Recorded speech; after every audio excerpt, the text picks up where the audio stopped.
दर्शकों नमस्कार, Jassi media group में एक बार फिर स्वागत आपका।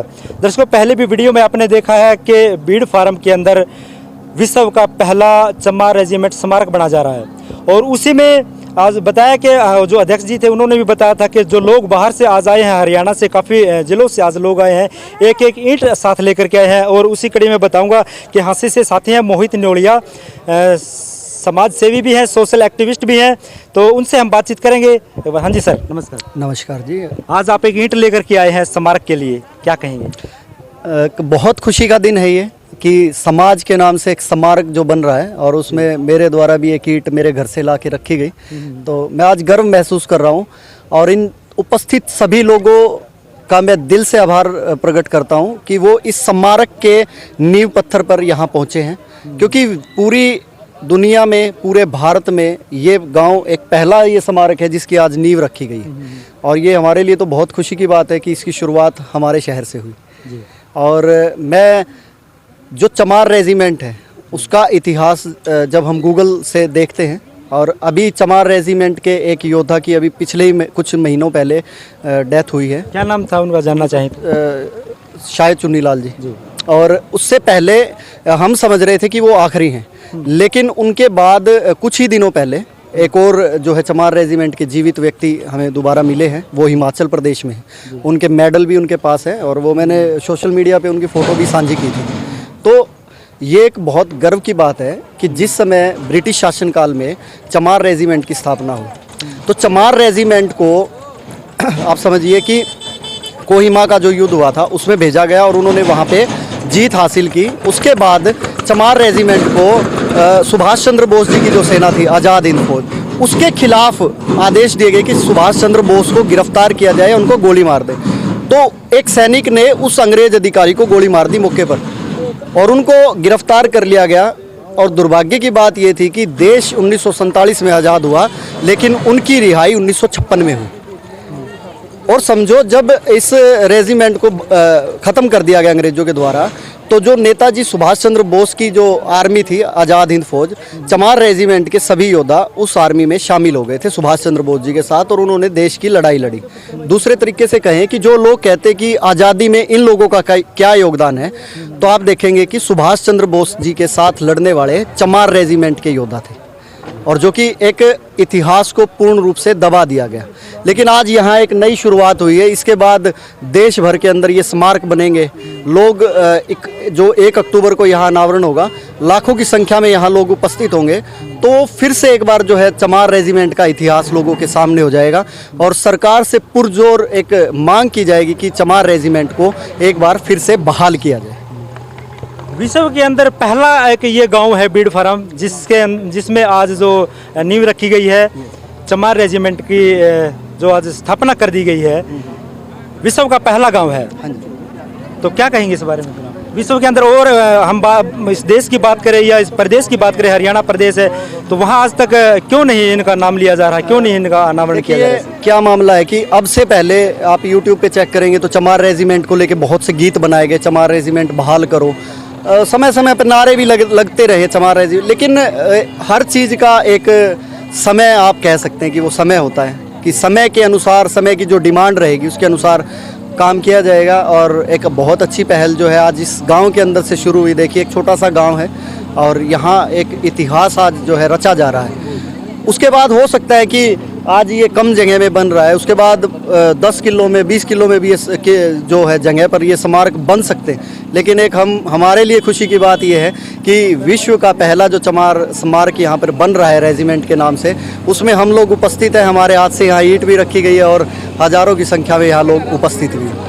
सर एक थोड़ा सा कड़वा सवाल रहेगा। देखो वैसे मीडिया का काम नहीं होता, वो किसी जात धर्म को कभी मतलब इन्वॉल्व नहीं करती, लेकिन जिस प्रकार से जो रेजिमेंट है ये चमार रेजिमेंट के नाम से यहाँ जो उसका स्मारक बनाया जा रहा है, लेकिन कहीं ना कहीं देखो जब उनको लोगों को पता लगेगा कि ये कोई जात पात का नहीं है, ये एक चमार रेजिमेंट की किस सोच को लेकर के यहाँ इसका अनावरण किया जा रहा है, या लोग इसको इस प्रकार से ना समझें कि जो है देश के अंदर जात का बहुत ज़्यादा बोलबाला है, ये चीज़ें उसमें इन्वॉल्व ना हो। देखिए चमार शब्द आज से तो है नहीं। गुरु ग्रंथ साहब जिसके अंदर सतगुरु रविदास महाराज जी की वाणी दर्ज है और उन्होंने जो एक बेगमपुरा शब्द की रचना की कि बेगमपुरा शहर को नाव, और उस शब्द के आखिर में उन्होंने कहा कह रविदास खलास चमारा जो हम शहरी सो मीत हमारा। और सतगुरु रविदास महाराज जी जातिवाद के खिलाफ थे, छुआछूत के खिलाफ थे। तो आप ये समझिए कि उन्होंने अपने नाम के साथ चमार शब्द का प्रयोग क्यों किया। अगर ये एक जातिवादी रूप होता तो शायद ही सतगुरु रविदास महाराज जी कभी उस शब्द का प्रयोग अपने नाम के साथ करते। सर एक अगर कोई भी एक जाति का अगर नाम लेके काम करता है तो वो महापुरुष कहलाने के तो लायक नहीं होता। और वो महापुरुष है वो कभी किसी जात के लिए काम नहीं करते, वो संपूर्ण मानवता के लिए काम करते थे। क्योंकि उन्होंने एक उनका जो एक सबसे विख्यात एक दोहा है कि ऐसा चाहूँ राज में जहाँ मिले सबन को अन्न, सबन सबको, छोट बड़े सब सम बसे रविदास रहे प्रसन्न। मतलब कि हर इंसान समान रूप से बसे तो वो प्रसन्न है। तो जब गुरु रविदास महाराज जी ने अपनी बाणी लिखी तो उनका एक दोहा भी है कि रविदास सूरा सो भला जो लड़े दीन के हेठ, पुरजा पुरजा कट मरे कदी ना छाड़े के। तो चमार रेजिमेंट की स्थापना हुई और वो पीछे नहीं हटे, उन्होंने अपना बलिदान दिया, देश के लिए अपनी शहादत दी। तो सतगुरु रविदास महाराज जी को समर्पित ये हम इस रेजिमेंट को मान सकते हैं। और दूसरी बात, समय समय पर आज भी देश के अंदर बहुत सी रेजिमेंट है, जाट रेजिमेंट है, गोरखा है, महार है, राजपूत है, इससे भी अलग बहुत सी रेजिमेंट काम कर रही है। तो इसका मतलब ये नहीं है, ये एक पहचान है। चमार जो एक शब्द है पहचान है। और मैं आपको बता दूं कि लोग इस शब्द को सिर्फ और सिर्फ एक नेगेटिव रूप में ले रहे हैं, वो चाहे चमार जाति से ही लोग क्यों ना हो। क्योंकि लोगों को ये वहम रहता है कि अगर हम चमार शब्द से किसी को बोलेंगे तो वो हमारे ऊपर SC एक्ट का मुकदमा दर्ज करवा देंगे। जबकि मैं कहता हूँ मेरे पास तो सर्टिफिकेट है चमार होने का, ठप्पा लगा हुआ है संविधान का, मैं किसी के ऊपर मुकदमा क्यों दर्ज करवाऊंगा। लेकिन जो लोग ओछी मानसिकता से इस शब्द का प्रयोग करते हैं, मुकदमा उनके खिलाफ होता है, न कि एक चमार शब्द। जब हम कहीं रिश्ता करते तो पहले तो यही देखेंगे ना चमार परिवार से है, चाहे हमें लड़की ब्याहनी है लड़का, तो उस समय हम पे तो नहीं होता कोई मुकदमा दर्ज। या जब हम स्कूल में अपना सर्टिफिकेट देते हैं तो अपनी जाति खुद बताते हैं। लेकिन एक धारणा ऐसी बना दी SC एक्ट को बदनाम करने के लिए कि आप मुझे कहो चमार, इज्जत से कहो चमार साहब को, मुझे कोई आपत्ति नहीं है। लेकिन अगर कोई दुर्भावना से अगर कोई कहेगा तो मैं तो खैर इन चीज़ों से परे ही रहता हूँ। तो मैं ये मानता हूँ कि जातवाद एक अलग चीज़ है, ये कौम की पहचान है। दूसरे लोग हर जाति का सम्मान करते तो हमारी जाति का भी सम्मान करें। जब हम दूसरों का सम्मान कर रहे हैं तो हम भी ये चाहेंगे कि हमारा भी सम्मान हो। और कोई भी रेजिमेंट किसी भी जात को बढ़ावा नहीं देती। ये नहीं है कि चमार रेजिमेंट में सिर्फ चमार ही रहे होंगे, और जाति के लोग भी उसके अंदर शामिल रहे होंगे।